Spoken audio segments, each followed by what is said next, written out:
एक ऐसे प्राचीन भारत की कल्पना कीजिए जिसके बारे में इतिहास की किताबों में शायद ही कभी पढ़ा हो।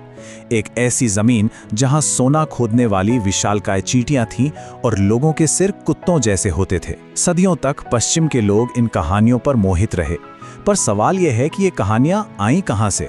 आज हम उसी रहस्यमयी लेखक से पर्दा उठाएंगे जिसने भारत का एक ऐसा नक्शा बनाया जो हकीकत से ज्यादा कल्पना पर आधारित था। जरा इस दुनिया के बारे में सोचिए तो, एक पैर पर फुदकने वाले लोग, बस्तियों में घूमते कुत्ते के सिर वाले इंसान और लोमड़ी के साइज की चींटियां जो जमीन से सोना खोद कर निकालती हैं।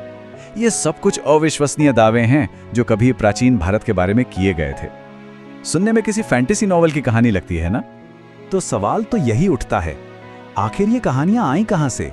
क्या ये किसी हिम्मत वाले यात्री की डायरी से निकली थी, या फिर ये कुछ और ही था, शायद किसी की घड़ी हुई कल्पना? चलिए इस रहस्य की तह तक चलते हैं। इन सभी हैरत अंगेज कहानियों का सोर्स एक ही इंसान है, लेकिन वो कोई समुद्री यात्री या खोजकर्ता नहीं था जैसा कि कोई भी अंदाजा लगाएगा। नहीं, वो तो एक शाही दरबार का डॉक्टर था। मिलिए टेशियस से। वो 5वीं शताब्दी ईसा पूर्व में फारस के राजा का एक बहुत ही इज्जतदार यूनानी डॉक्टर था, और यहीं से कहानी दिलचस्प हो जाती है। वो विज्ञान और तर्क का आदमी था, लेकिन उसी ने भारत के बारे में सबसे अजीबोगरीब कहानियां लिखी। और सबसे मजेदार बात जानते हैं क्या है? वो कभी भारत आया ही नहीं था। टेशियस ने 2 बड़ी किताबें लिखी। एक थी पर्सिका, जो फारस के इतिहास का एक काफी गंभीर लेखा जोखा था, लेकिन उसकी दूसरी किताब इंडिका, वो बिल्कुल अलग थी। इसी किताब में उसने भारत के बारे में अपनी कल्पना को पूरी तरह से आजाद छोड़ दिया, और यहीं से वो सारी अविश्वसनीय कहानियां निकली जिनके बारे में हम बात कर रहे हैं। तो अब हमें पूछना ही होगा, क्या टेशियस की कहानियां में जरा भी सच्चाई थी, या ये सब कुछ बस एक डॉक्टर के दिमाग की जंगली उपज थी?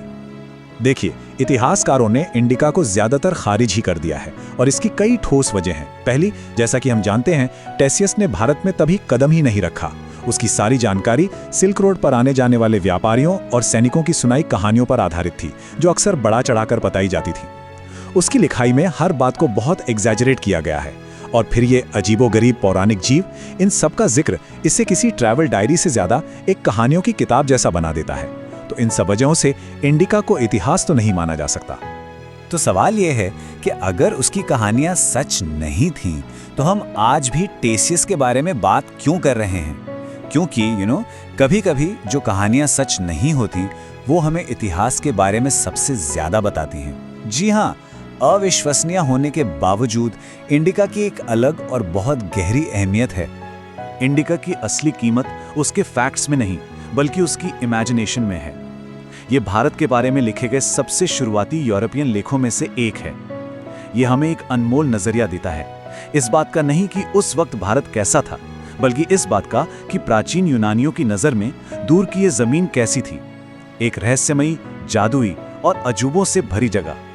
टेशियस का काम असल में पौराणिक भूगोल नाम की एक शैली का परफेक्ट उदाहरण है। ये ऐसी शैली है जिसमें जगहों के बारे में जानकारी हकीकत पर नहीं, बल्कि मिथकों, अफवाहों और कल्पना पर आधारित होती है।